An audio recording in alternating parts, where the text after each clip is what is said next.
Okay, welcome to the Doing It With Purpose podcast, where I'm your host, Cornelius T. Summers Sr., a.k.a. Lil Cuddy. We have the co-host, Gregory Peterson, a.k.a. The Deep. And today we have a special guest, Mr. Maurice Walker.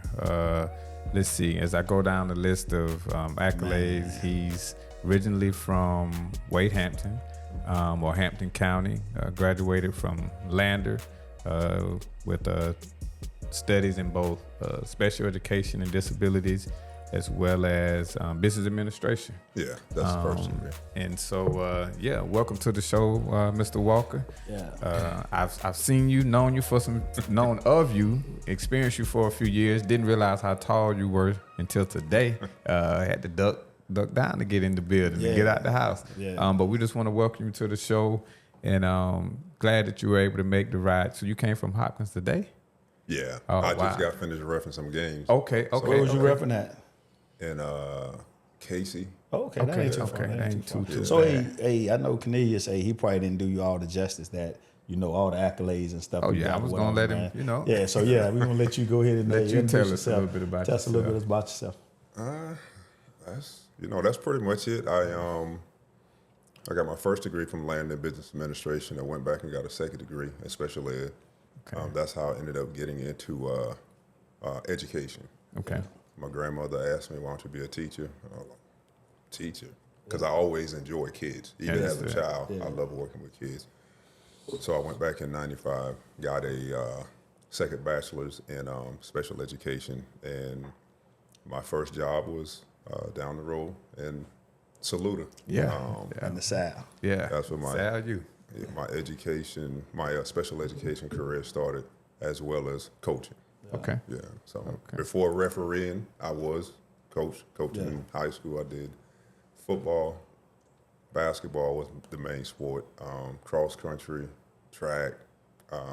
So that's how I got into coaching. Okay, then. Yeah. Okay. And so is that what led you to the fitness parts? Because I on your page, you're a fitness guru as well. Yeah. Well, let's see, marketing coach, fitness, vegan. guru, expert, vegan. Yeah. So, health is wealth. Yeah. And I get down with you with the marketing. I get down with you with the fitness. I ain't gave up my meats yet. I haven't given up my meats yet, but yeah. So today we want to have you on and discuss some things. A couple of, I would say the first part of the AAU season this year. You went viral. You sparked a common topic. You opened up some eyes. You opened up my eyes regarding just the parenting aspect of kids who play sports.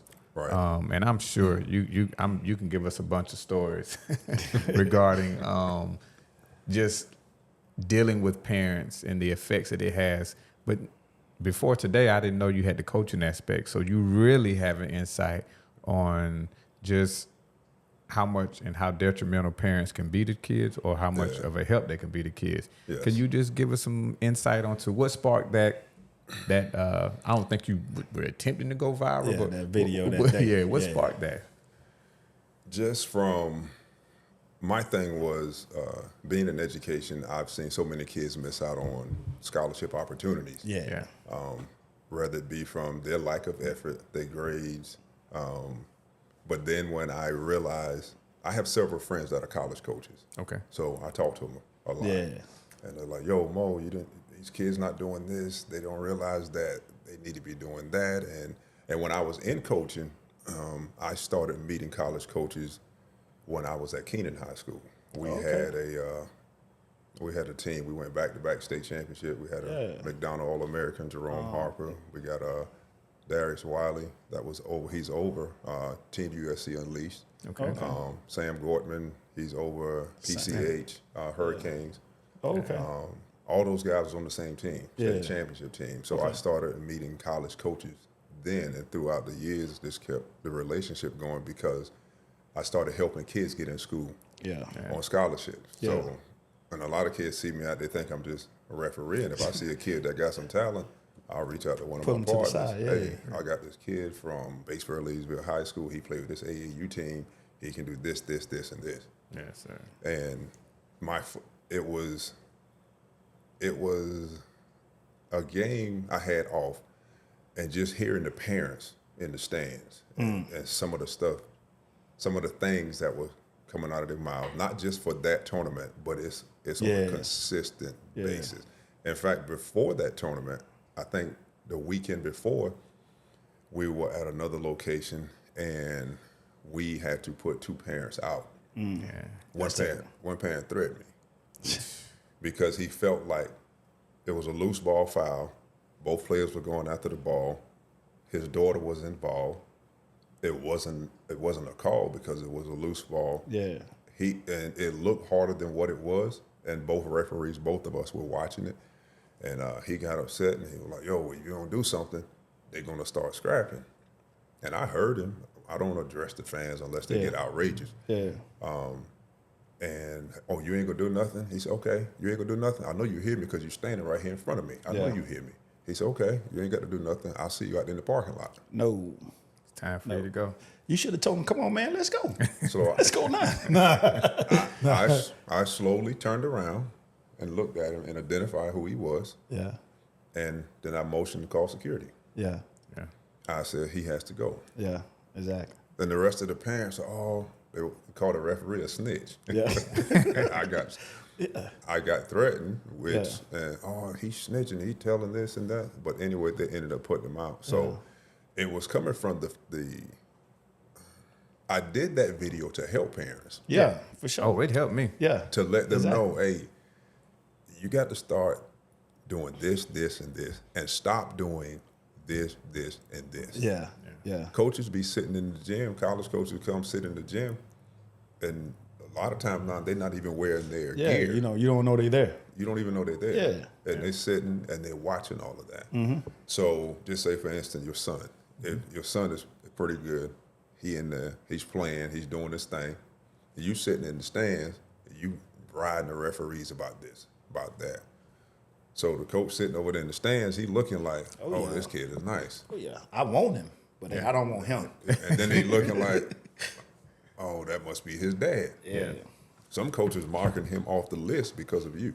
Yeah. Because they're not just recruiting your son, they're recruiting the family. Mm-hmm. Because if you're doing that in the stands there, if they put him on scholarship, you're going to be sitting in the stands at the university Doing the same thing. Yeah, exactly. So I did that video to let the parents know, if your child is trying to go to school on scholarship, these are some of the things that you need to stop doing as a parent.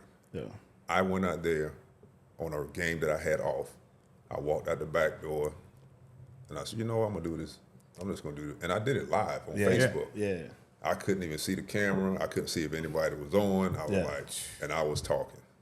Then when I got finished, I clicked it off, went back in. I forgot I did the video. Yeah. And 2 days later, people were like, "Yo, man, you going viral." I was like, "Viral about what?" Yeah. Talking about that video. I'm like, "What video?" I forgot I did the video. Yeah. So they told me what video. And some other guy recorded my video and put it on his Instagram. Mm-hmm. And it's like over 1.3 million views on that. But it was a powerful video, though, man. It was. And parents, just not only him, but, all parents, they needed to hear that, man. Yeah. Because a lot of them, they be in there saying stuff, stuff that they say, just like they're in the streets or whatever. Yeah. And your son not going to get recruited by you acting like you in the streets. Exactly. And all that stuff, man, whatever. Because recruiters, like you say, they be in there and they don't want, number one, they really don't want the kids to know they there, because when the kids see them, then they get nervous and then they not playing how they normally play or whatever. Exactly. So, and then, you just, they want it to be just a normal thing or whatever, man. And they, like me, and Kenise was telling you earlier that my oldest son, which is 29 now, I think, 29, he played baseball since he was like 5 or 6. My youngest son is 24. He played baseball since he was like 5 or 6. So I've been like out there at the fields and stuff, man, pretty much all my life. Then I played sports or whatever. So my thing would be, with that call that you had to make, y'all didn't make a call when they was going out of bounds or whatever. Right. Only thing that I would say to you was, I'd be Right. like, hey, ref, you missed that one, man. You might owe me one on the next one or whatever. And you probably gonna smirk or smile or whatever, ain't gonna say nothing or whatever like that right there. But I'm definitely not gonna threaten you, because when I threaten you, then I ain't getting no calls the rest of the day. You know what I'm saying? You think about it, you gotta think about it like that. Right. I ain't getting no calls the rest of the day, man. But not only that, if I threaten you, I'm not watching any more games. Yeah, you 'Cause, probably ain't watching no more games. A few years ago, the threat itself, in my opinion, was wrong. Yeah. Right? Oh yeah, most definitely. You can't threaten. 10 years ago, hey, listen, you might have would have had. When I took a little officiating class, they said have rabbit ears, let it go in one ear and out the other. exactly. Yeah. But nowadays, when parents, anyone of that magnitude in those settings, say something like that, you got to take them serious. Hey, exactly. You have to take them serious. Exactly. And my thing is, when I'm at the ball field or at the gym, Right. hey, I want it to be fun, not only for the kids. Yeah. I want it to be fun for the parents. I also want it to be fun for the referee. I want to get him, I don't want him to think that, everybody sitting over here in this section is against him. Hey, Right. we with him, but hey, we just need these calls. Oh, yeah. Or whatever, you know what I'm saying? We need these calls or whatever. everybody- And not that you're going to give us the calls, but hey, we just need these calls, man, whatever. And Right. everybody wants the referees to favor their team, Yeah, favor their for child, favor their side. I didn't have an experience this season of that magnitude. The one game that I will say that I was very upset with the referee, and I didn't threaten him. I waited till the game was over, and then I went up to him and just asked for some clarity. Right. Because I think CJ and them, they were either tied up or they were down, and the other team was shooting free throws, but the referee allowed them to line up wrong. So of course they're in 8th grade, but at that level you ought to know, hey, don't move, Right. because that's a lane violation. Right. So, but you allowed, if they're shooting free throws, CJ and them should be on the bottom, but they were on the bottom. So Right. in the middle of the free throw, they switched. But you penalize the opposite team, not the shooting team. You penalize CJ's team. So I was like, hold on, why are you giving them another shot when you, the referee, allowed them to line up wrong? It's a lane violation, though, because they move, right? Okay, but Yeah. here's the thing. He hit the shot. So if he hits the shot, the arm goes out. If the shot goes in, we're good. Yeah. If he misses, we should shoot again. Yeah. He hit the shot and you gave him another shot. Okay, well, hey, that's Mr. Walker, the referee. If he hit the shot, he's not supposed to get another shot. Yeah, it should have been done. But again, you as the referee, why didn't you check this before you threw the ball in? Hey, 2 shots, a final shot, hold your spot, whatever. All of those different things. So after the game, he was like, hey, look, game over. I don't want to talk about it. I said, so I was like, okay, cool.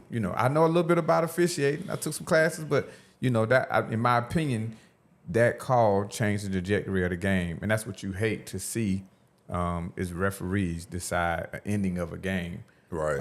But Yeah. I left it alone. But I had to learn to become a fan, because I necessarily wasn't fussing at referees. I was fussing at him because Right. he wasn't always listening or making the best decisions. Right. He did pretty decent. Yeah. But yeah. But so- back to Mr. Walker again. College coaches, they don't want to see that either, though, do they? Yeah, they'll look at some of that, Yeah, right? yeah. And they'll watch the parents, and the parents going over to the coach. Yeah. They take notes of that. Yeah. And what they're doing now, they're digging in to his social media. Exactly. They're Exactly. digging into your social media. Exactly. And they have Exactly. technology, the stuff that you delete.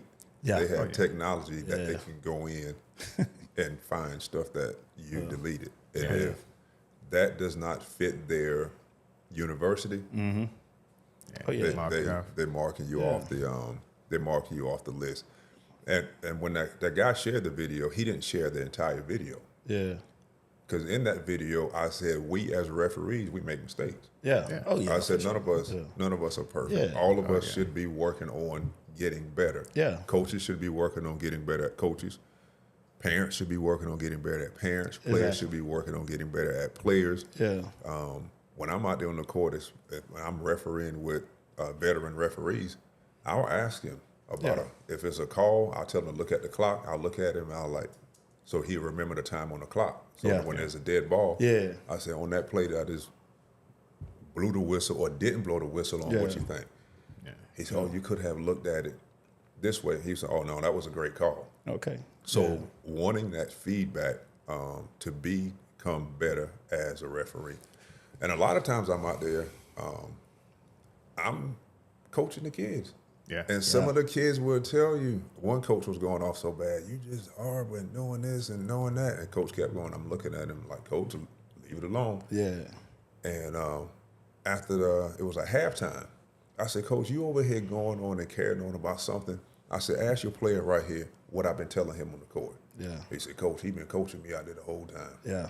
Yeah. And he was like, what? He said, yeah, he told me this, he told me that. When I made a foul, he said, do you want me to tell you why I called that foul? He said, yeah, and I explained it to him. Yeah. And that helped him a whole lot. But some of the players out there on the court, they apologizing sometimes for their parents in the stand, Mr. Referee. Yeah. That's my mom, please. Yeah. Please. Oh, yeah. Oh, yeah. Or Mr. Referee, that's my coach, but he ain't really no coach, so don't let him. Yeah. And Yeah. That's Exactly. tough when you got kids that are apologizing. They're for the recognizing the unsportsmanlike conduct from the parent or the coach Yeah. in many capacities. Yeah. Yeah. So it's safe to say that we pretty much, we need more referees pretty much like you, man, because just playing ball and just listening to this first 3-4 minutes we've been talking, man, whatever, you would have been the perfect referee to come through pretty much all ages, not back in the day, but all ages, man, because you want somebody out there that's going to help you out, and, if you make a call, on me and I don't think it's a call, you can say, okay, well, hey, look, man, you did this right here. Don't do this right here. Whatever, just to help me out. Okay, hey, I appreciate that, Mr. Ref, whatever.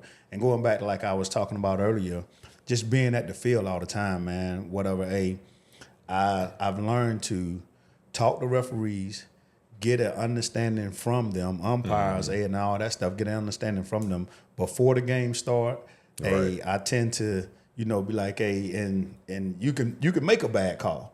At least I think it's a bad call. You know what I'm saying? Right. And I'd be like, that in between that I might be like, hey, man, you want something to drink? You need something to drink? You need some water, whatever. Just to let you know that, I'm talking to you because of the fact that, I know for a fact that you pretty much, you run all this. Anything you say gonna go. Whatever I agree with it or don't agree with it, it's pretty much gonna go. And I got like friends of mine that are umpires. They umpire baseball and softball, all that stuff, whatever. So he used to tell me all the time when it's a call made and it's a close call, and him and the other umpires come together, they pretty much go out there to the mound and they talking, and they just talking about where they going to eat at after the game and all that stuff. So that's what y'all do too at basketball? Nah, I don't. Nah. Like I said, I'm trying to trying to get better. Always, because I'm an educator as well. I'm always listening. Yeah. Because sometimes you can hear stuff in the stands. That you can prevent. From happening on the court. And you look at a lot of the tournaments here in the Midlands area, the Columbia area. How often do you see security? Not often, do you? Not often. Not often. So parents, players could be walking in with any type of weapons in their bag. Yeah. You don't know what's going to happen. Because there's no what is that? Metal detectors or anything. Recreation athletics. They do it. They're real big on it. Yeah, they have. They're real big on it. You're not getting. You're going through metal scans. You're going through. They're checking your bag. They're warning you. The referees, they check our bags too. So I didn't know that, man. I didn't know that. So do you do high school games also? Yeah, I do.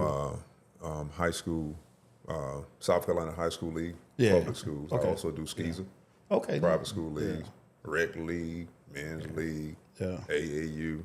Okay. And what's happening? Parents complaining now. There's a shortage of referees. Oh yeah. They've been saying that. And the older refs are retiring out. Yeah. They're trying to get other refs in, and some of the new refs coming in, they're like, "Nah, man, I can't put up with this." And they out. Yeah. So to get good quality referees to come in, I'm always recruiting referees. And fans be talking to a dude yesterday. He kept going off, and this and that. And he looked like a kid he's a young man. Yeah. And why you ain't call that travel? And usually I ain't gonna explain it to him. He said, Mr. Rep, on that one down there, why did you call a travel? Can he take 2 steps? Yes, he can take 2 steps. I said, but on that second step, he drug his pivot foot. Yeah. Oh, I said, but you couldn't see that from your angle. Yeah. I'm down there on the baseline. He was trying not to step on the end line. Yeah, okay. And he changed direction, almost trying to do a Euro step. And Drug it caused him to travel. He said, oh, okay. So a couple of plays later, I asked him, I was like, where did you go to high school? And he told me where he was from. He's not from here. Yeah. And I said, okay. He said, I played football. I was like, you ever thought about reffing?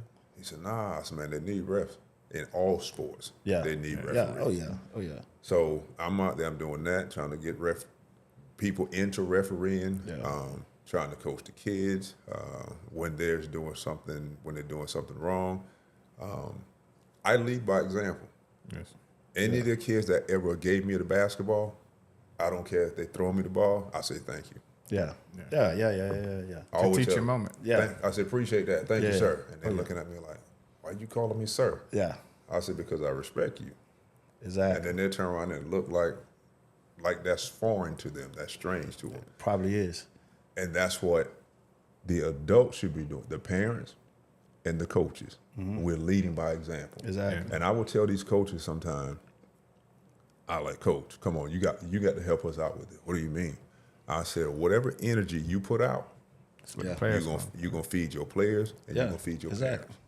Exactly. If you got that attitude, I don't mind answering your question, but it can't be when we in transition. Yeah. Just today, it was a loose ball foul. It was a loose ball. 2 players went. I'm standing right in front of it. 2 players went. They hit the floor hard, but they didn't hit each other. Mm-hmm. The coach went crazy over there. You better call the foul and this and that and that. I said, I'm across the coach. I said, coach. And I always address the coaches by coach. Yeah. I said, coach, leave it. That's it. No, that ain't. She kept, and she just, I said, coach, leave it alone. And she's like, no, I ain't going to leave it alone. You need to call the foul. I said, okay, boom, technical foul. That go to foul. on Sportsmanlike. Yeah. And after the game, she said, that's my son. And I said, basketball is a contact sport. Yeah. Maybe you might not want him to play because there's going to be some contact. Wasn't being smart with her. And I asked her, I said, well, can you walk? Can you come to the sideline? And she stood up. I was talking to her, and I explained it to her. I said, we're not trying to let nobody out here get hurt. Exactly. Sure. I said, may it look like that to you from over there. Mm-hmm. And then I talked to her son and told him. I said, okay, this is what he said. Okay, I'm fine. Then I was talking to some of her players after the game. She went over to the other side of the gym, so she came back over there, and I was talking to her assistant coach. She said, did you do a live? I said, a live what? She said, a live video. I said, about what? About the parents. I said, yes, ma'am, that was me. She said, oh, I knew it. And she said, she said, I think I shared that video about 1,000 times. Yeah. Oh, yeah. But it was just in the heat of the moment when that happened that she was, and then that was her son. Yeah. And I understood that. Yeah. So, And I think there are pros and cons to coaching your kids. Yeah. I tried to coach them one time in rec league, and not a good idea because all the kids deserve the same level of coaching, the same level of attention, and the same level of picking them up. Right. But I found that I was harder on him than I was on the other kids because I'm like, you should know my expectation. right. But realizing it's still a team sport. But in my opinion, when she said, well, that's my son, it shouldn't have mattered. That's Right. one of your players. Right. But you want this call because it's your son. And if you had already, and it's a downfall. It's a downfall. sure. I kudos to anybody who can coach their child. It takes some extra level of discipline and extra level of understanding because I'm harder on him than I am on anyone else. Right. So, yeah. So do you have kids? No. You don't have kids? No, Okay. I don't have no kids. So I was asking because of the fact of the matter that it's like Cornelius just said, it's pretty hard to coach your son or whatever or your kids, Right. just in general because of the fact that me personally, I know what you can do, Right. and if you're not doing that, then it's gonna be You gonna catch it. Yeah, you probably gonna Right. catch it or whatever, man. Yeah. You know what I'm saying? And I know you could be like my son. I know he could do this, and this, and then when you're not doing that, Right. Hey man, hey, what you got going on? What's man? stopping you? you? Why Yeah. you got me out here today, man? But see Whatever. how that could easily, well, hopefully, and me knowing you probably do it after practice. You know, you might mention it to him in practice, but if you have too long of a conversation with him in practice, then you take away from the training and the coaching of the other kids. I just learned to have them conversations on the way home because if it was a bad game, he'll be like, "Hey, I'm riding with mom today," because he know this ride home. He know what this ride home gonna be. Hey, I'm riding with mama today, man. Whatever, that right there. But man, but for sure. Hey, just listening to some of the stories you done shared with us so far, man. Right. Or whatever. It's referees like you that making this game pretty much what it is, man, helping these kids out or whatever. And I've thought about and I reached out to, I was at a CJAAU game last year and just sitting there I went over there and, because in between the games, the refs, they sit over by themselves. So I'm over there just sitting with them, man. And we just talking about basketball and, just all this stuff, man, whatever. So, of course, like you, they were recruiting, trying to get me in. So, I pretty much called and, emailed the guys or whatever about, refereeing games and doing all that stuff, man, whatever. But I ended up having knee surgery last year. Gotcha. So that pretty much put me back or whatever. But to me, man, it's just so time consuming because you got to give up your whole weekend, right? Yeah, if you're doing, you can set your schedule. So if you want to be like, hey, I can ref this weekend, I'm just going to do Saturdays. Oh, for real? I'm not going to do the weekend. Yeah. But with it being such a shortage of officials, and then you have some high school officials that won't mess with AAU because of how crazy AAU has gotten. They were like, nah, I'm not even doing that. Especially who the host of these tournaments. Yeah. If you got somebody that has security, if you got somebody that's going to take care of the parents or the fans, that's you got to leave. Yeah, and you're going to leave without you're not getting a refund. Yeah, you have to leave. But if you don't have that in place, then you're not going to get some of the better referees that's constantly working on getting better. So they can be better on the court for the kids. Oh yeah, on the court because when we're not working on ourselves, when we're not working on getting better, then we're shortchanging the kids. Yeah, But I've been in some of CJ's games where some calls weren't made, and like I said, no one's perfect. Right. But when it's getting out of hand, these kids are eventually thinking about taking matters into their own hands. Oh yeah. So they're fouling harder, they're jaw jacking. Yeah. They're creating this environment where at some point the kids are going to get into it, parents are going to get involved, and it's still not saying it's just a game of basketball, but it's still a game. Right. So let your skills and all of that do the talking versus now you got people wanting to fight, you want to throw hands, you got people threatening people. No telling what's in the vehicles nowadays. Oh yeah. So it's the level of officiating that I have seen this year far exceeds last year. Last year, it was hit and miss. They went a few places. Right. They had some pretty good officials when we went to Charlotte one time, but then another time we went, you could tell that it was some newbies. Right. And they're watching the game. They get caught watching the game versus blowing the whistle. Yeah. And then once they blow the whistle, it's like, they're undecided on what call they want to make. But the referees make a huge impact. Oh, yeah. Sure. Not on necessarily the outcome of the game, but just controlling the game. And like you said, when you're setting that example of communicating with the kids by calling them sir or whatever, hopefully, if they're properly, in my opinion, trained and educated at home, they're going to return that same level of gratitude and mannerism. But you got some that you just, I think I've noticed in several games that CJ's played, you have some officials that won't make the kid tuck their shirt in. But I can guarantee you, I met Mr. Maurice. I think he was refereeing a game in Lexington when I came up to him. I said, hey, I'm the guy from the podcast that sent you the message. Just wanting to stop by and let you know that we hadn't forgot about you. We still want you on the show. Yeah. And so I think they were at a time out then. But as I was watching the game And he blew the whistle and was like, nah, on me. You got to tuck your shirt in, young man. You got to tuck your shirt in. Yeah. So those things, they have a huge impact on the yeah, for players sure. and teaching the kids just to respect themselves, man. Because again, I tell CJ, the likelihood of you going to the NBA is slim. Doesn't mean that you can't go. It's just Right. slim. Yeah. But Right. the game and the sport and what you learn from it far exceeds you going to the NBA because you can learn so much about life and being a young man from this game. Yeah. Yeah. And that's why I push him. I think he thinks sometimes like, Dad want me to go to the NBA. Nah, I don't.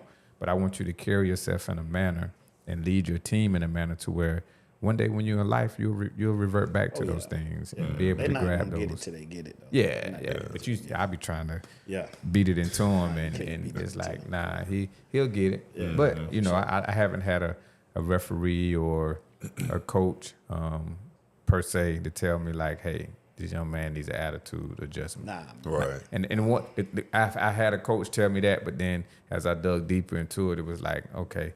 Yeah. As I talked to him, how you handled the situation wasn't justified. Yeah. But I see. Yeah. Let me handle it now as a parent from this level. You just keep doing what you're doing as the young man Yeah. that I'm raising you to be. So it's A couple of times,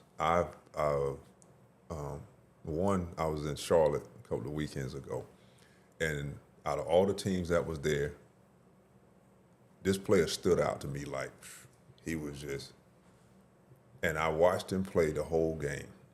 Calls went, he had calls against him, he ain't complain. He was hustling, getting up and down the court.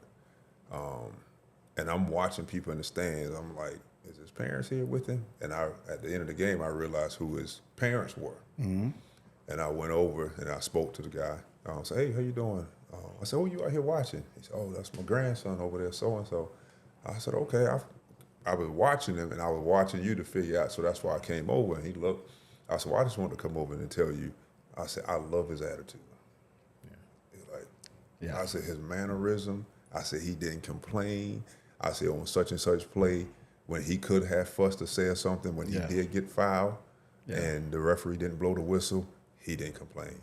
I said, I love his attitude. I said, that is what stood out better than any of the talent that's out here on the court. And I said, does he? I said, he look like a football player. Does he play football? He getting into football. And when he started, I said, could you ask him to come over here? And he walked over here. And I'd like to, if I'm talking to your son, I want to talk to either his coach or you. Because I'm an adult and I'm talking to a minor. yes, sir. And that comes from me being in education. Okay. Understood. So granddaddy came over and I told him that, I shook his hand. He looked at me. I said, no, hold your head up. I want to tell you something. Yeah. I guess he thought he was in trouble. I said, no, hold your head up. So I told him that. Yeah. I said, man, I love your attitude. Keep doing what you, just in 8th grade, 7th and 8th grade. And that's that age where they want to act grown. Oh, yeah. They wanna do Impressionable. this. Oh, yeah. And he said, really? He said, thank you, Mr. Ref. I said, keep doing what you're doing. I said, I know, and I wouldn't even, I said, I noticed that with you when you got in the game, how hard you played. It made no difference what your teammates were saying or fussing or whining about. Yeah. You didn't do that. He didn't give in to the peer pressure. And another occasion, this was last year, this one kid, he was out there. I don't care what happened on the court, he was smiling. He kept smiling. He kept your hustle. And he was giving 100% every time. He kept hustling. So at the end of the game, I went over to the coach. I knew the coach. The coach he's another player that was on that team when we went back-to-back state championship. I said, Coach, I need to do something right quick. I said, I want to give my man, and I told the coach why. I said, man, I love his attitude. He said, no, I want you to give it to him. He said, all y'all come here. He said, go ahead, Coach Walker. And I said, hey, put this in your hand. Don't let nobody see what it is. I said, I love your attitude. I love the way you play. I gave him $5. Yeah. I said, let your mom know where it came from. That's why I told your coach. Yeah. It's not just an adult trying to give you money to get you to do something else. Yeah. So there are times I give the kids money because of their behavior, because of how well they're doing, because of their hustling. And the kids, they look, and just to see that expression of somebody is proud of me. Oh yeah. The referee was looking at me like that. And those kids, when I say, hey, Mr. Ref, what's going on, Mr. Ref? Then either some of the other kids, they look like, Mr. Ref, you ain't give me no $5. You ain't did nothing, man. Honestly, you know your attitude jacked up. I'm not giving Exactly. that. But what was key? One key thing that I got out of that, everything that you said just now was special, whatever. But one key thing, the first kid or whatever, you can tell he come from just a good background and respectful and all that. Yeah. Because when you first spoke to him, you said the first thing he said with you was Mr. Ref or whatever. Because most of them won't say anything or whatever these days or whatever. More or less call you a Mr. Ref or Ref or just anything, man, whatever. But that respect of saying a Mr. Ref, and thank you and just all that stuff, man. Whatever. Home trainer. Yeah, exactly. And that's big, man. That's big. But going back to like refereeing, you recruiting, another thing that it didn't turn me off from trying to ref or just whatever, but talking to those guys that day, man, the rules, because like I say, I played back in '85, whatever. The rules have changed, and a lot of the parents, they don't know these rules when they arguing about calls. Because me and the referee, we was talking, and pretty much I was asking him about something. He was like, "Hey, nah, man, you can't do that no more, whatever." Like when they stopped doing that, man. But the rules done changed. Well, so can you talk a little bit about the rules changing? Well, before he said it, I wanna allude to just what you were saying. CJ's last game, their very last game, I told they lost like their last second shot. There was a parent from the other team that was just in the stands. Now, mind you, you sat over there on our side, number one.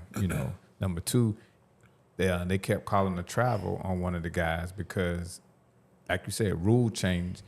He kept trying to do a Euro step, but he was trying to do a gather step, which is, if I'm not mistaken, high school, college level, you don't get a gather step versus the NBA. So I think that's where a lot of the parents get their hardest headache.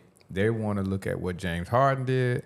That's NBA or FIBA. Yeah. That's not high school and college and rules. They paying them millions of dollars so to do that. They can get away with that. Yeah. Please elaborate on some of those rule changes. Yeah. And there's so many of them. And you know what? It's not just the parents. Yeah. A lot of the coaches don't know. Exactly. Because they getting these coaches off the street, man. Yeah. And so the coach fussing at me by the call, and I'm looking at him like, coach, just leave it alone. Yeah. No, you need to call so-and-so. You ain't going to call that? I said, call what? That. Yeah. I'm like, what? What did I miss? Yeah. That I forgot to blow my whistle on. Yeah. You saw what you missed? I said, no, coach. That's why I'm asking you. Yeah. That's why I didn't blow the whistle. Yeah. What did I miss? Yeah.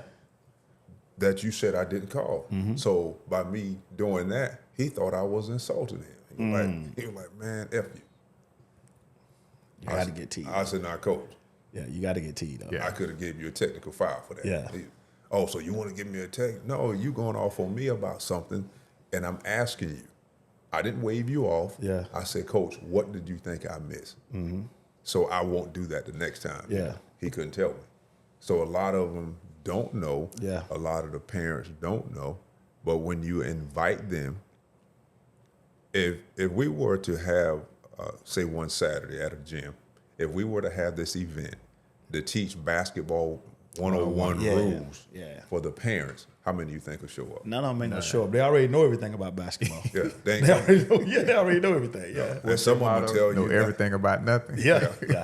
And some of them will tell you, you the referee. That's why I'm not getting out there. I'm like, why? She said, because I don't like parents like me.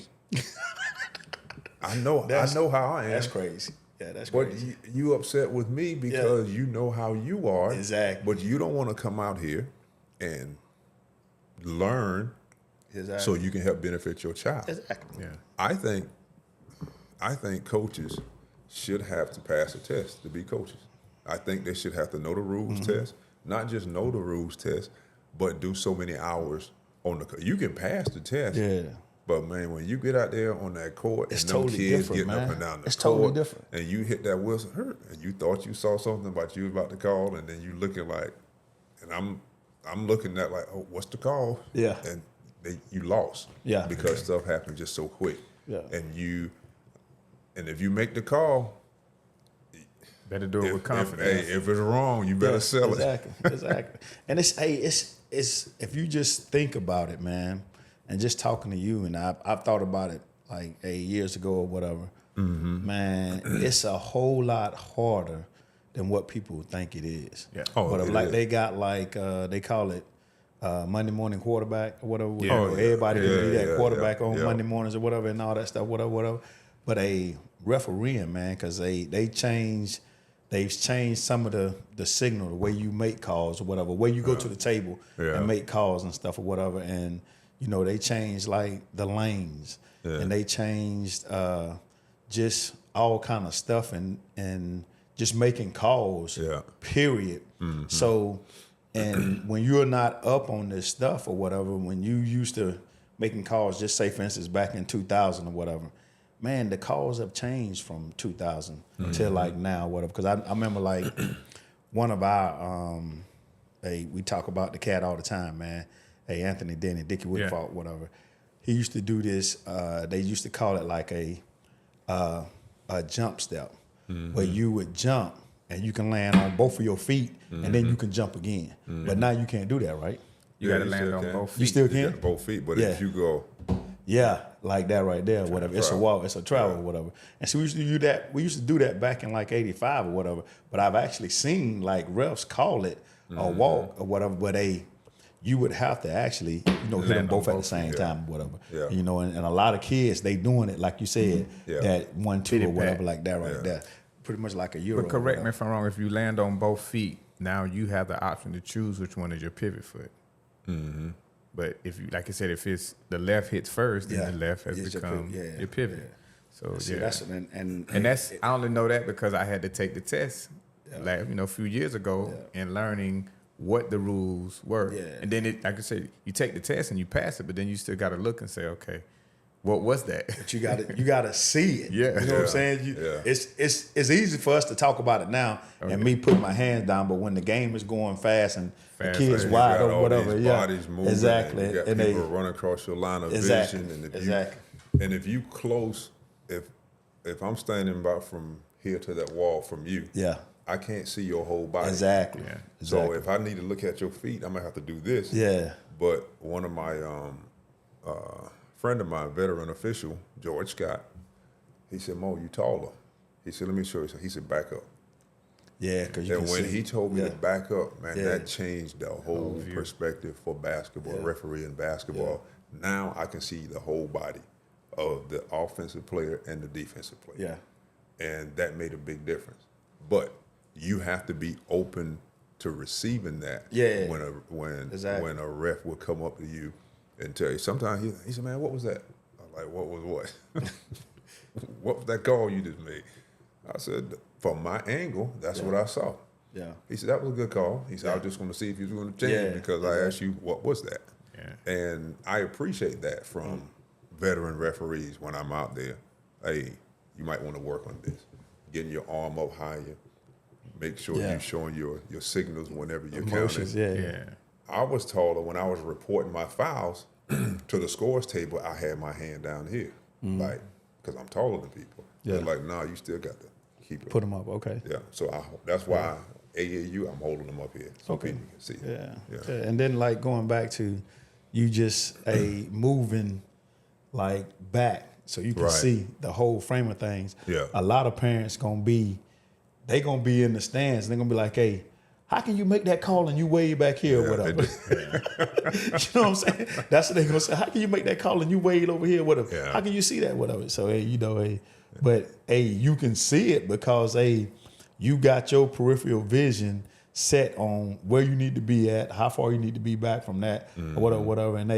And the thing is, the question really should be, "Hey, how could you make the call and you way back here?" You further back than I am. You're further back than I am. So I mean, for most of the AAU tournaments that I've seen, and even a lot of the high school games lately that I've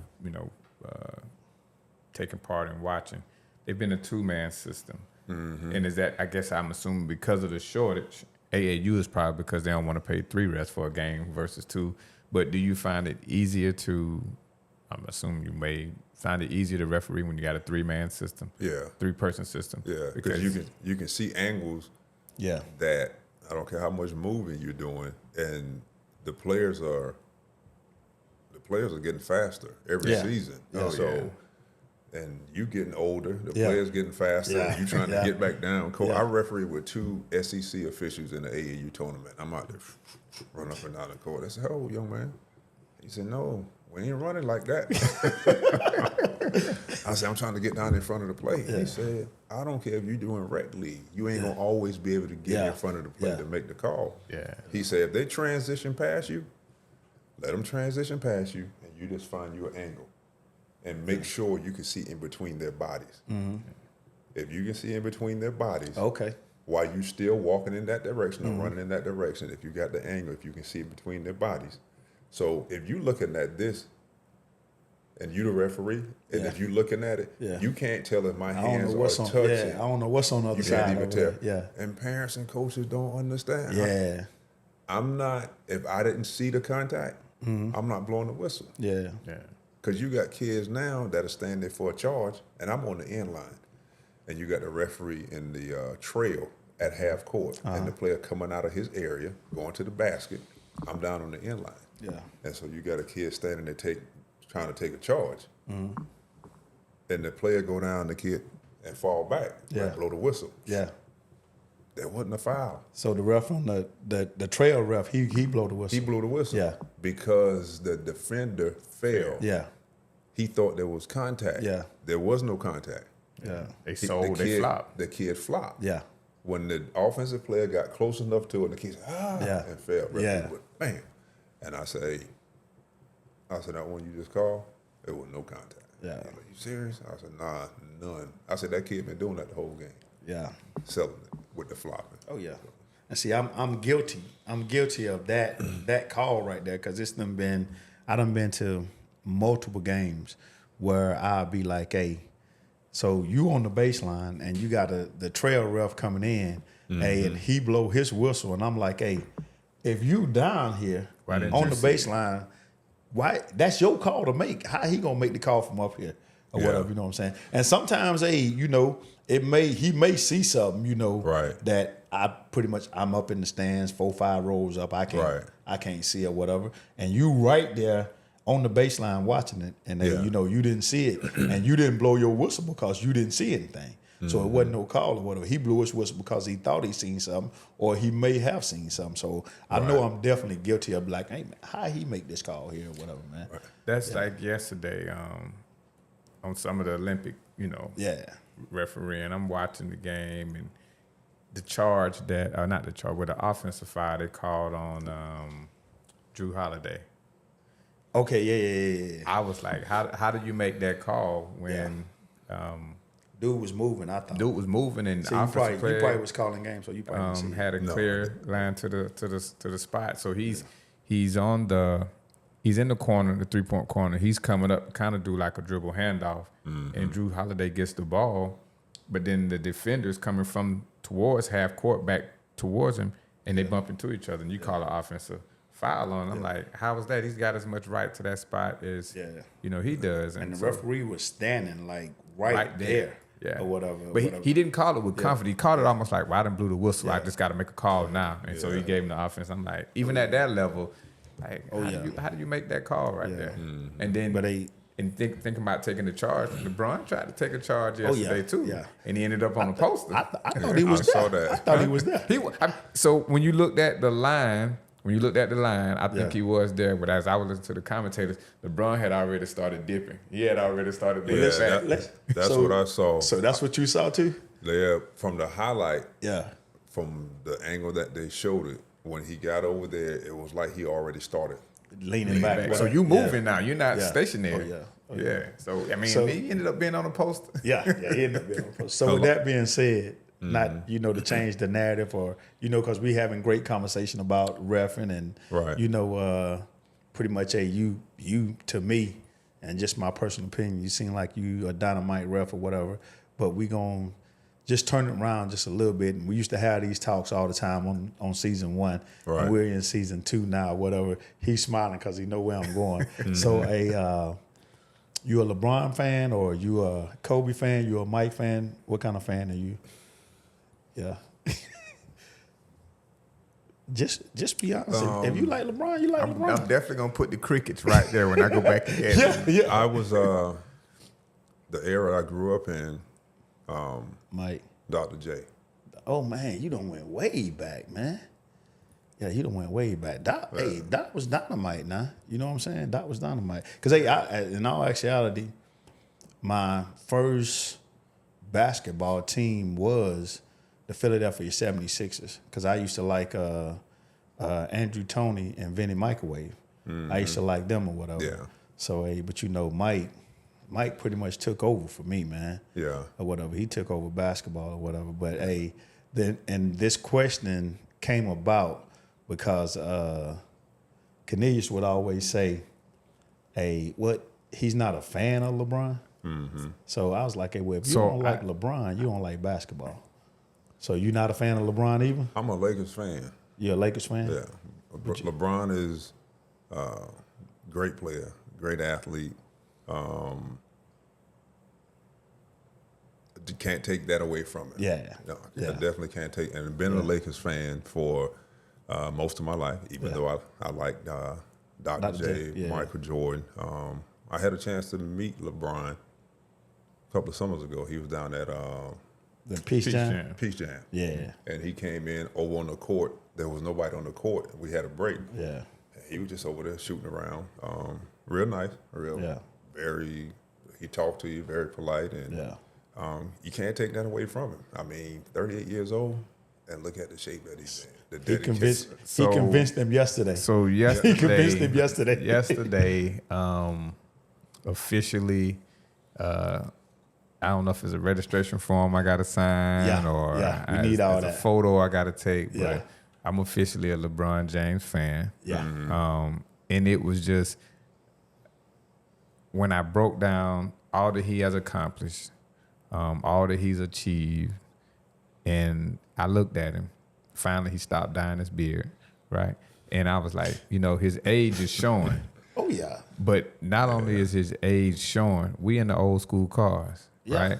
So I'll take that old school car over some of this new stuff because what really sold me, and when I texted you yesterday, it was because he made the behind the back pass. Yeah. I think it was with Holiday again, or either Booker. He made the behind the back pass, and it was like to have that vision, to trust yourself to make that pass.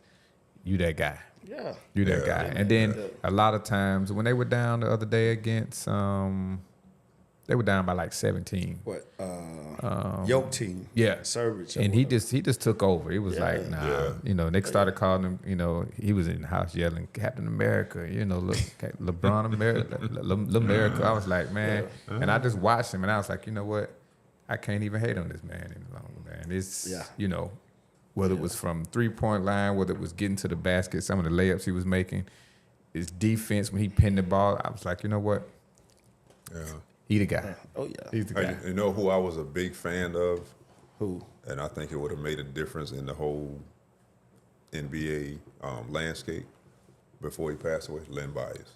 Oh, my goodness, man. I don't think they ever got a chance to really see him That was reach his peak. Or This might be a wrap this stuff up moment right there, man. Because that's who I had. Len Bias. I had this poster on my wall. I had in my memory book. I still got his picture in my memory book, man. Len Bias, straight dog, man. He probably Mike took all the accolades and he ran with it and did all.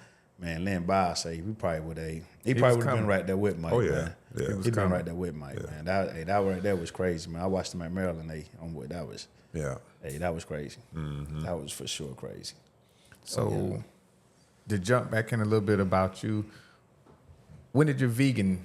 Hold on, let me back up because I did some research. You know, when we have guests on, we don't just invite you. We actually dig a little bit. Yeah. We don't dig into your background and see if you got any back taxes. But I think this year made 7 years that you've been a vegan. Yeah. Okay. Man. So you ain't ate no meat in 7 years? No. None. No. Wow. No. You show you black, man. It ain't been 7 hours. No, that's right. Hey, about 30 minutes. Yeah. So what brought on all this, man? Some years ago, because I was in education, why I got on the health and wellness journey, before I went vegan back in late 2010, 2011, I was teaching high school, and I was on 19 different medicines. Oh, man. Yeah, that'll do it, man. 19, everything from high blood pressure, high cholesterol, Yeah, irritable that'll do bowel it. syndrome, and stress. I always try to reach each one of my students. Yeah. I always, and Care too much. veteran teachers were like, you can't do that. Yeah. Care too much. That's him. I said, how you going to tell which student you're going to save? So that led to me being on all of that medicine. I've been medicine free now since 2011. A friend of mine knew that I was on all the medicine and turned me on to moringa. So I started taking moringa oleifera. And So what's moringa fair? I have no idea. it's a plant called moringa, and there was a drink that was made from it. And Okay. I tried it. I was actually up to 270 pounds. Man, ain't no way, man. You got was pictures of this? I was up to 270. Yeah, I got some on my phone. I was up Yeah. to 270. I dropped 42 pounds in 8 weeks. I had arthritis throughout my body. Every joint ate from. Yeah. And that's what these kids don't realize either. Playing sports, Yeah. your body going to tell it when you get older. Yeah. So I got to this point. I said, man, I got to stop taking this medicine. And in that time, I stopped taking them. I was going to stop for a few days.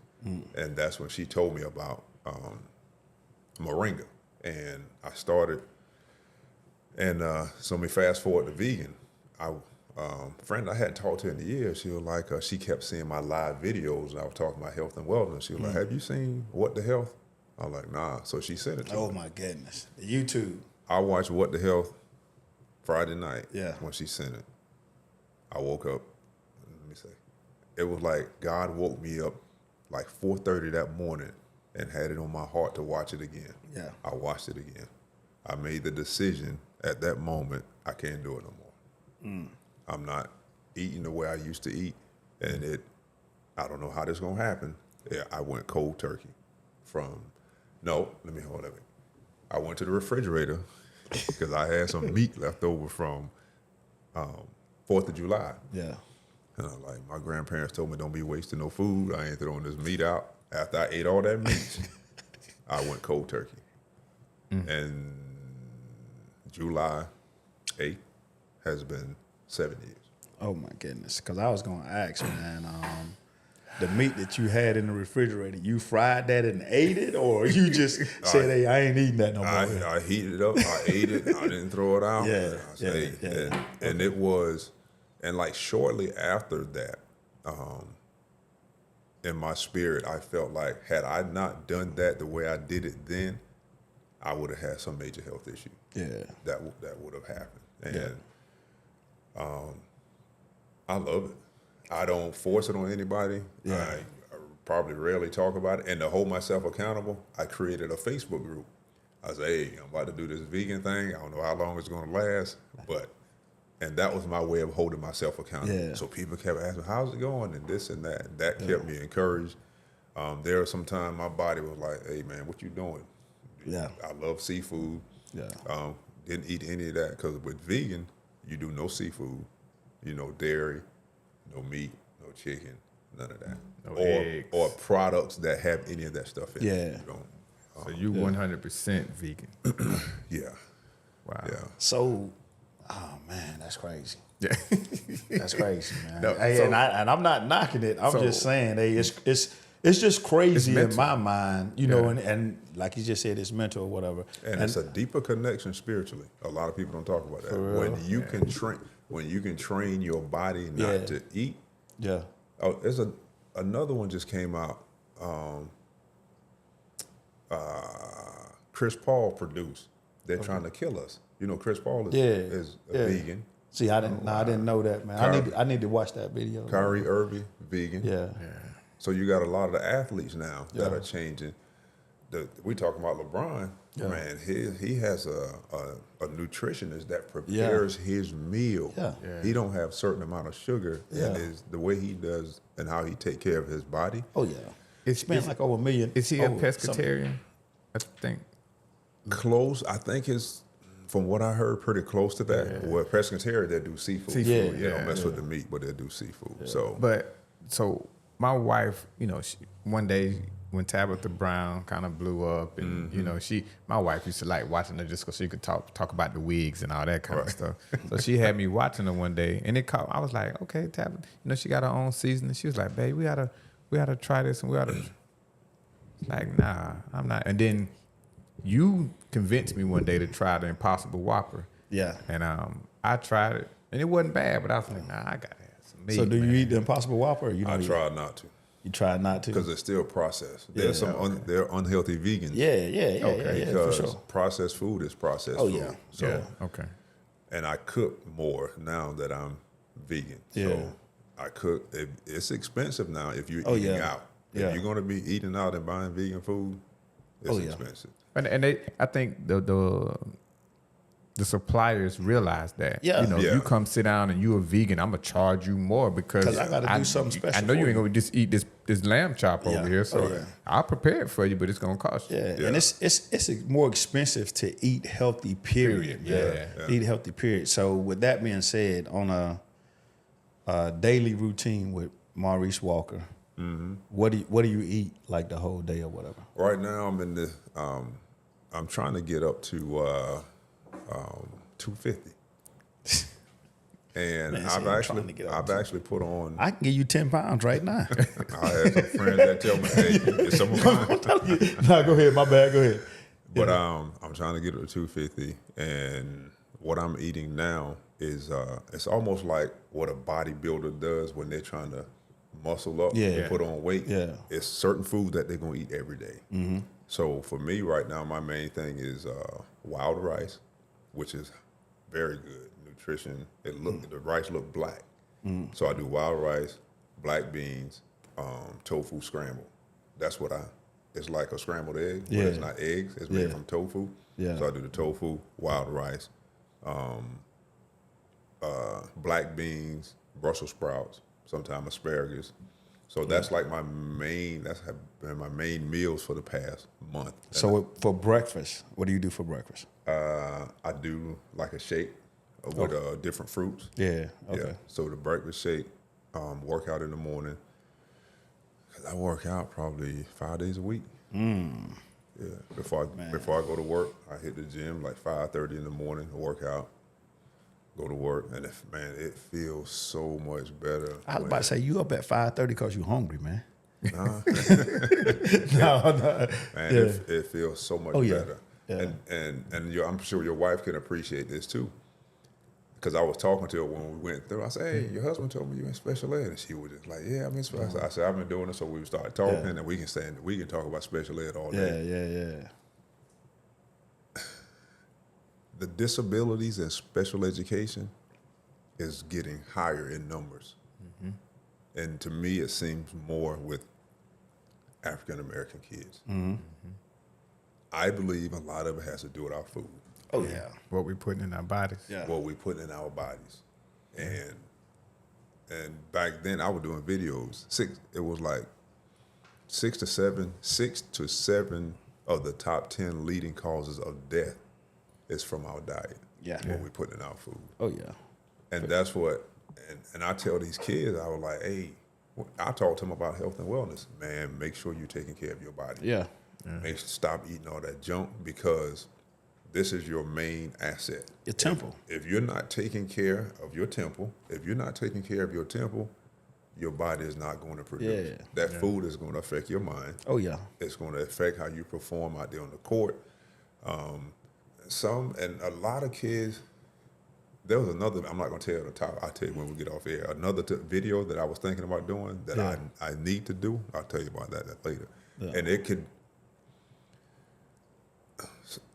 the role of these coaches, they have no idea. The impact they can make. What? Yeah. They have no idea. Yeah. Athlete, former athlete. Yeah. Coaches can get you to do stuff your parents can't. Yeah. You talk about your coach all the time. Hey, Yeah. that was so and so, Coach Phillips. Hey, we'll be doing this. We'll be doing that. So Yeah. I think, and even me, when I think about my baseball coach, he owns a furniture store right here in Leesville. And sometimes, I'm being a barber in my shop right close to him. I'll just walk down there and have a conversation with him. Just to, hey, how you doing, Coach? And one day I surprised him, and he was just in tears, man. I was like, I was just reminiscing about the days, and I remember his wife picked me up one day for practice and took me to practice and dropped me off because he was running late. But his wife had passed away, and I just went in there and reminisced. And actually, CJ was down at my mom's house, and I had a baseball from where we won the little league championship in this area. Right. And he found the ball, so I took it down there, and he was just in tears. And he couldn't even function. I was like, Yeah. But you made it. He made it a huge impact on my life. Sure. For sure. Yeah. And another thing you don't realize, I talk to some of these kids out there on the court, and sometimes I can look at them and be like, they're going through something at home. Oh yeah. Yeah. Yeah. Yeah. And that sport, basketball, can save that kid's life. Exactly. Yeah. Exactly. That basketball can change the trajectory of that child's life. Exactly. But you got to look deeper than what they're doing out there on the court. Yeah. I saw for one sure. girl in the game, AAU tournament, running. She just ran that court, and she just walked up to a kid and started choking her for no reason. She just started. We ran. My partner, he looked like he couldn't believe it. He almost couldn't move. Like, is that happening? So I said, I blew the whistle. And my first thought was, what is she going through? Yeah. Yeah. She's going through something for her to just walk up to a kid and started choking her. Yeah. Yeah. So with me, it's more than the sport. Mm-hmm. It's about when your season ends, not the season sport, when the sports in your life end, that season of your life end, what are you going to do? Yeah. Prime example. Like I said earlier, my son, he been playing baseball since, probably 5 or 6. Mm-hmm. And he just turned 24 last June. And mind you, he been playing almost year round. Right. So he went to a JUCO school, left the JUCO school early. He enrolled in HBCU. COVID hit, so he didn't get a chance to play. So he enrolled in a independent league. Right. Played in the independent league, left the independent league, went to Florida, played in Florida for, 2-3 years? Right. Or whatever. And this year, in March, he was supposed to go back to Florida and play or whatever. But he decided he wasn't going to play. He was going to give it up. Mm-hmm. He wasn't playing no more. So mind you, he been playing all his life. Okay. And I mean, his life, he was just lost. Right. Because he wasn't playing. Like you said, when that sport ended, he was just lost. He didn't, and it took me and my wife a while to figure this out. Like, what's wrong with Cameron? Right. What's wrong with him? Whatever. Yeah. And it finally clicked to us that, he been doing this all his life. Now he don't know what to do, how to do it, or, which way to go, where to turn. Because normally, like when baseball season starts, we always, either he's playing ball or me and him always on the phone talking about opening day, talking about this person playing, that person playing, or we watching college baseball, just something like that right there, right? So I'm texting him and he not texting back. And then finally he texts back and he was like, Dad, I ain't even watch no baseball at all. Right. And I'm like, what? What you mean? I was like, homeboy, we watch baseball. We've been watching baseball every, all the time, all our life or whatever.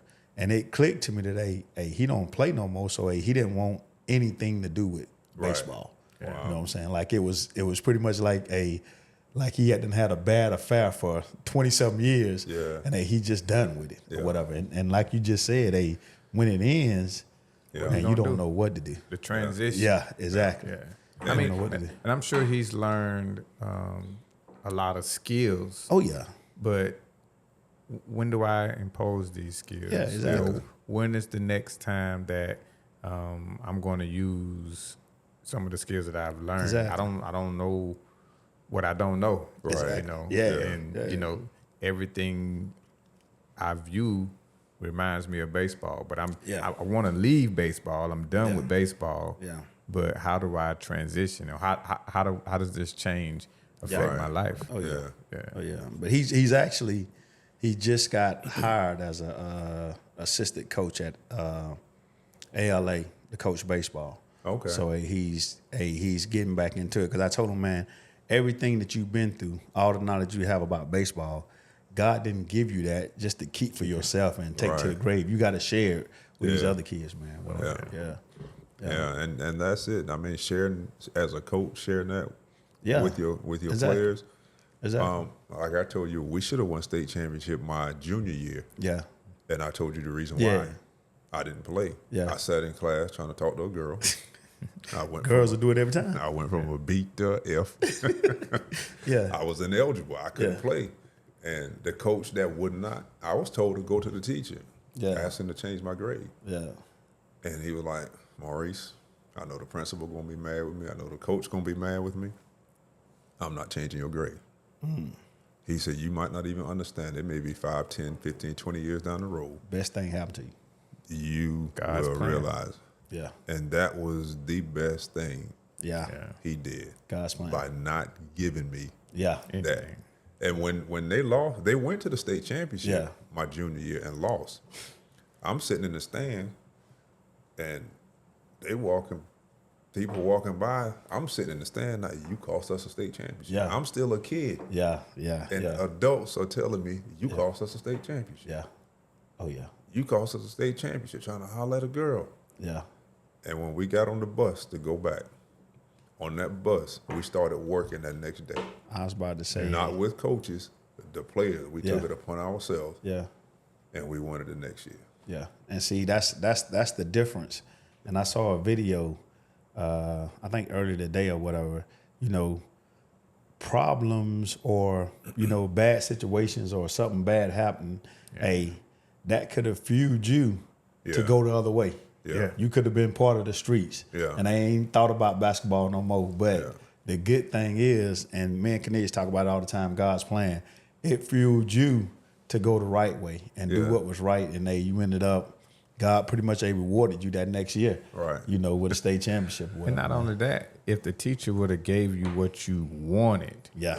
it wouldn't have taught you anything. Yeah. You'd have taught you Yeah. that, people just supposed to give you things in life. And then next thing you know, Yeah. this trouble happened or, you Yeah. don't take this. So like Greg said, God's plan, it worked out because when I listen to you talk about refereeing, I mean, to some people, it's like, well, you're just a referee. The passion, the purpose, the love that you have for the game and other people's children.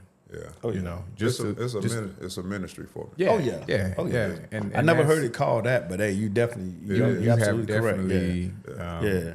shed the light on exactly what it is. I mean, yeah. because for you to be able to see and take the time out of your day from your job, because it is a job, to even consider like what is that child going through. Yeah. I mean, granted, you're an educator, but still, Yeah. let's face it. Some of your counterparts who are out there, hey, how much this game's paying per? Okay, I'm gonna make this amount of money this weekend. Yeah, I done talked to exactly. a few of them.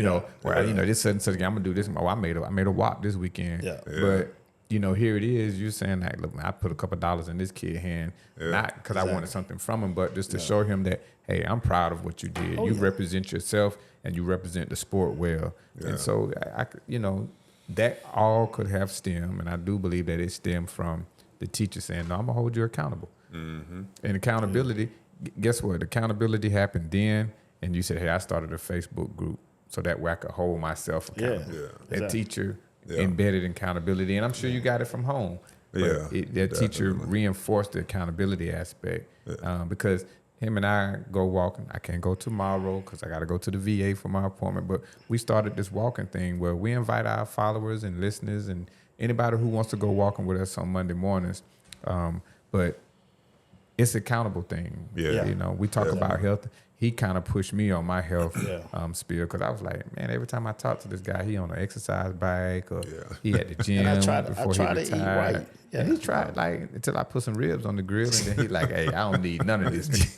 I don't need none of this. Exactly. But it's very seldom that I just see him like, hey, just pig out. Right. So Yeah. when we go places, I know he gonna order something baked chicken or some salmon. Or he gonna try to stay within the lines. Oh yeah. Yeah.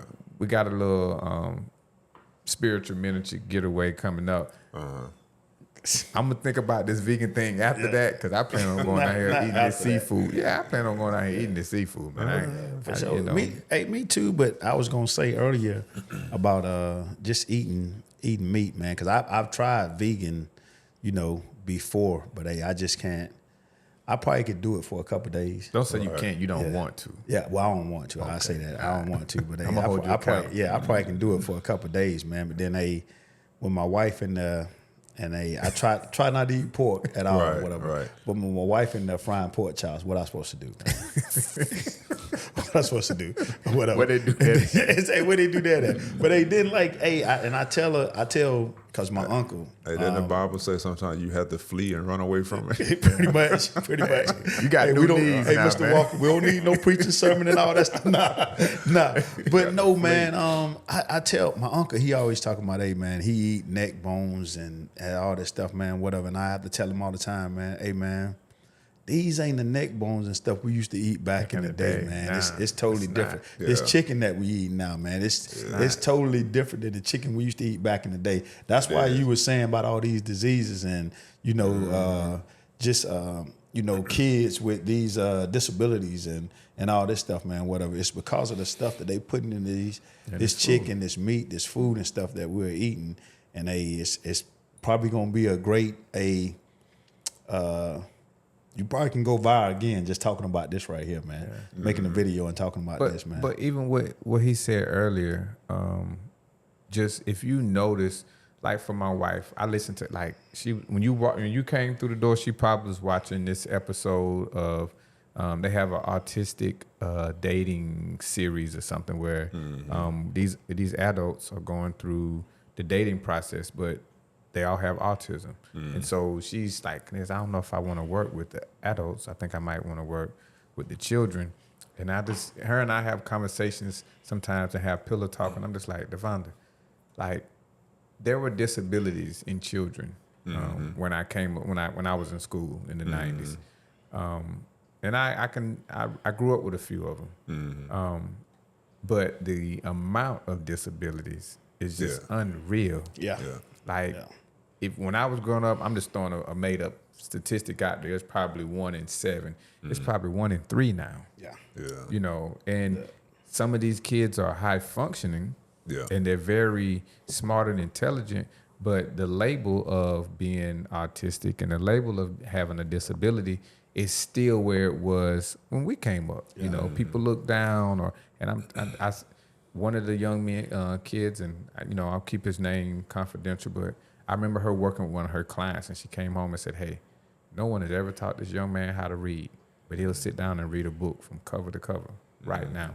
He knows every dinosaur. He knows every type of old school model vehicle. No one ever showed him or taught him this. It's just he heard it, he saw it, and it stuck with him. And I'm like, wow. But the food, that's the only thing that I can common denominator. Like, you can you eat McDonald's fries, leave it in your car, go back 3 weeks later, it's not even spoiled.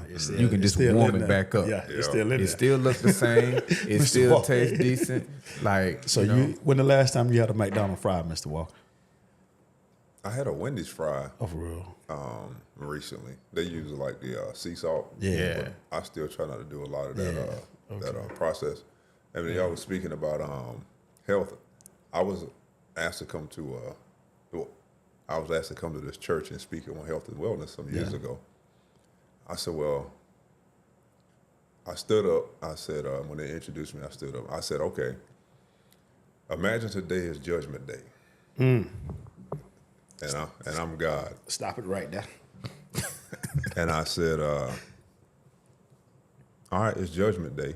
Yeah. And what's going to determine whether you get into heaven or hell is how you treat your body. My temple, the Holy Spirit. Yes. This was something that God said to me with my health and wellness. When he asked me that question, he said, if I base where you will spend eternity on how you treating your body, where will you go? I immediately said, I know I'm going to hell. Because I was not taking care of my body, his temple. Yeah. And when I said that in the church, and I was like, well, I'm God. Today is Judgment Day. And they were looking like, I said, what's going to determine whether you go to heaven or hell is I'm going to open my Lamb's Book of Life and I'm going to see how well you took care of my body. Your body, my temple of the Holy Spirit. The church was dead quiet for about 3-4 minutes. Yeah. Oh, yeah. They probably told that pastor, don't bring him back. Nah. This is last time. Because pastor anniversary was probably that Sunday. And they already know ordered the fried chicken and the green beans with the ham hock. Oh, yeah. For sure. And that's the thing, like, just being obedient to when God tell you to do something. Mm-hmm. Yeah. Basketball, I'm refereeing a men's league, and this guy kept cursing.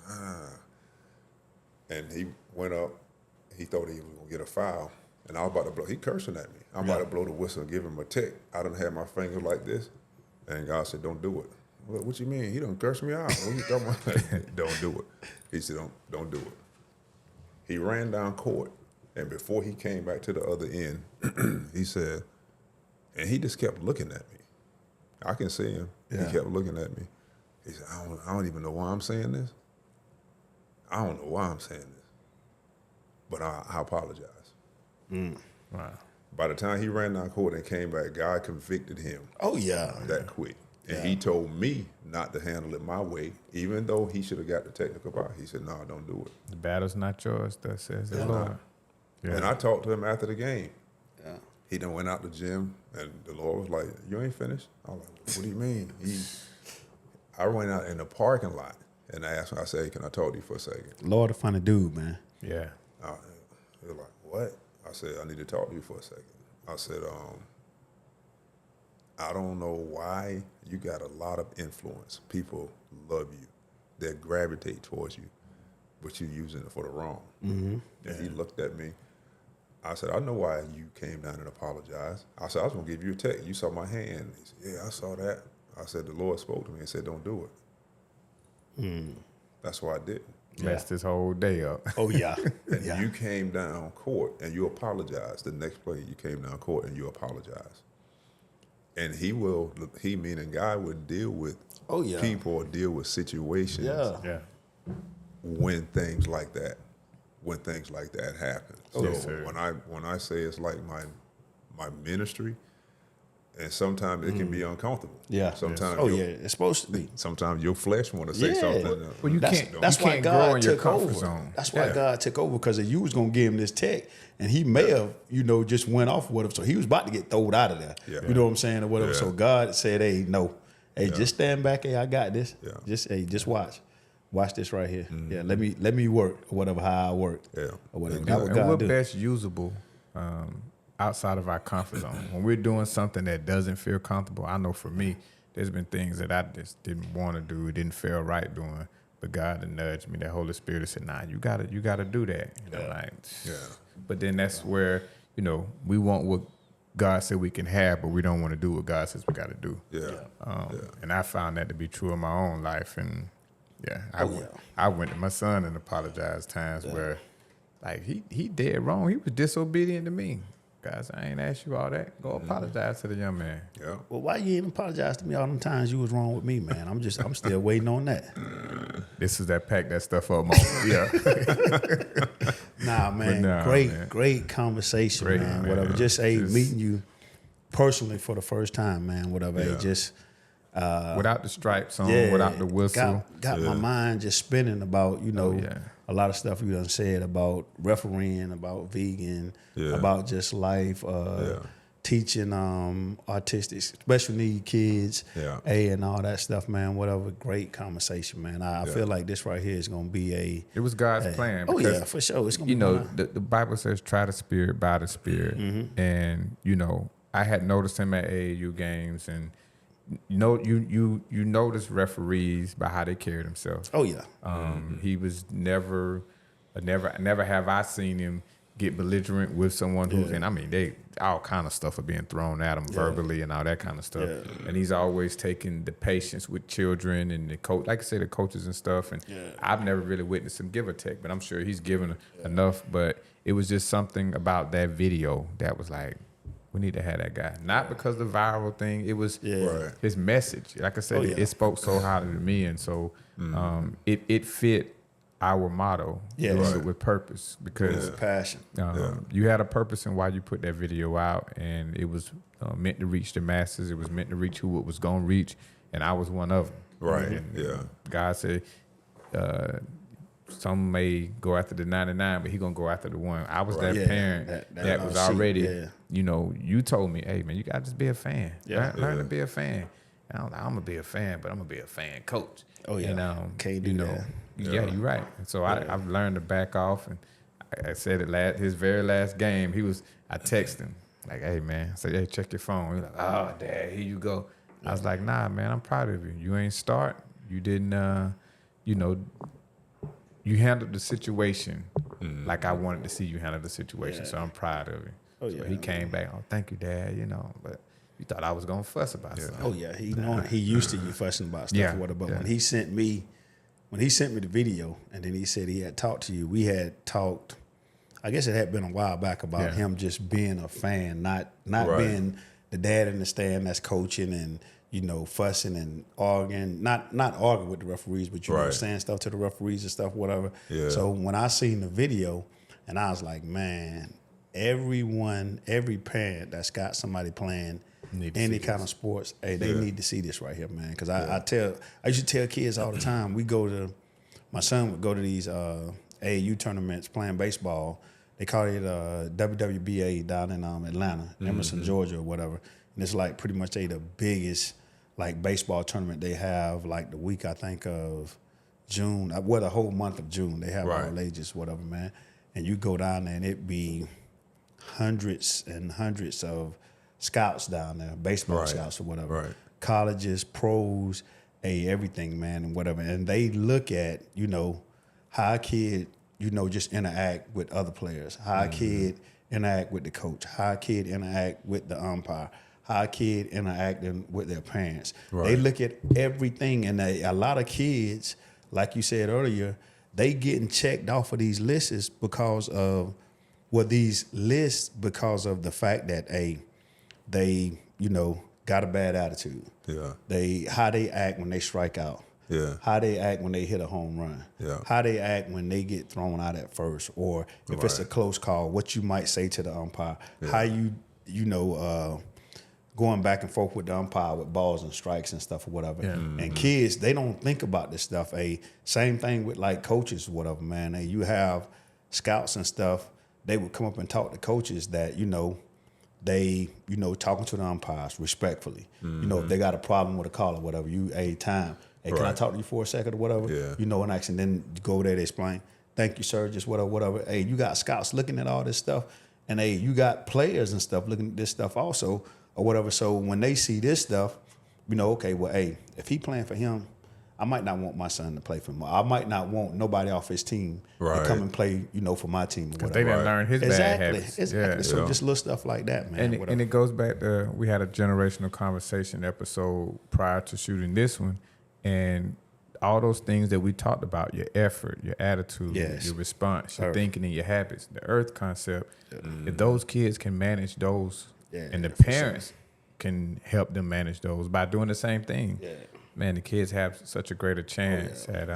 reaching the levels that they want to reach. But acting out, doing the things that's going to draw that negative attention is like tying your kid to a stake and telling them, go be what you want to be, go as far as you can go. Yeah. Right. But you're going to be tied to that stake because I'm limiting you by my actions. Yeah.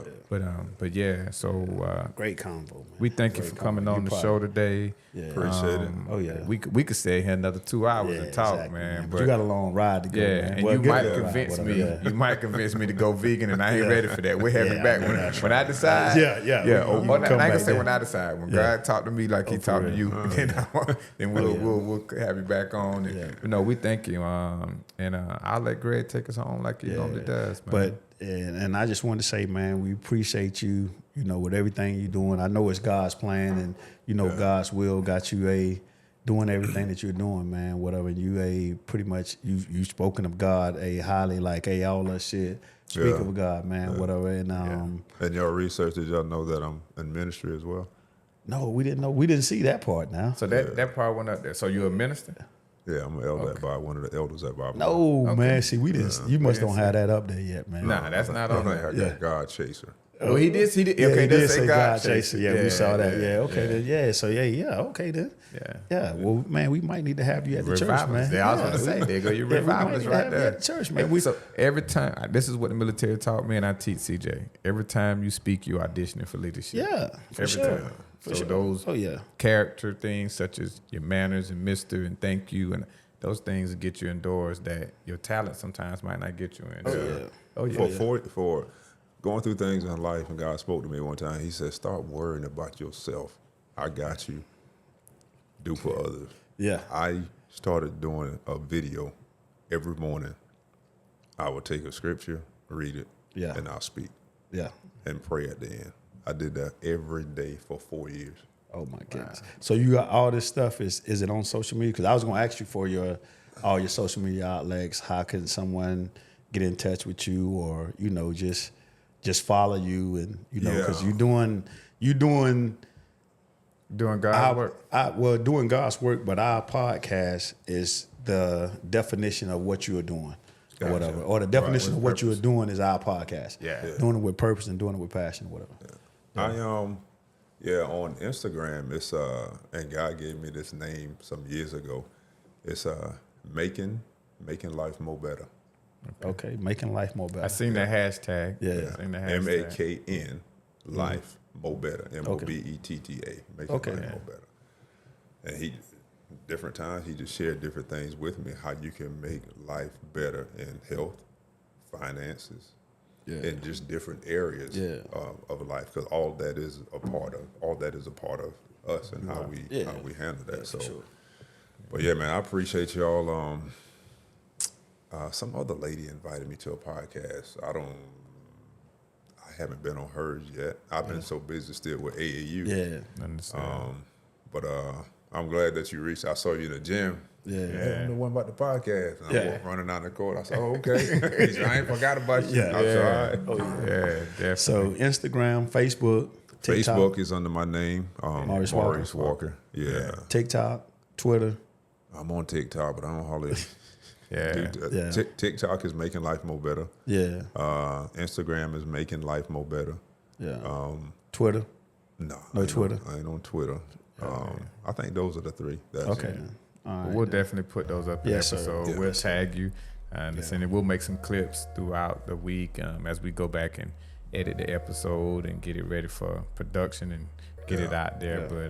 Yeah. But we're just gracious. Thank you Heaven guys so sent. much for Heaven sent. for having me. So no doubt, man. Hey, man, we appreciate you.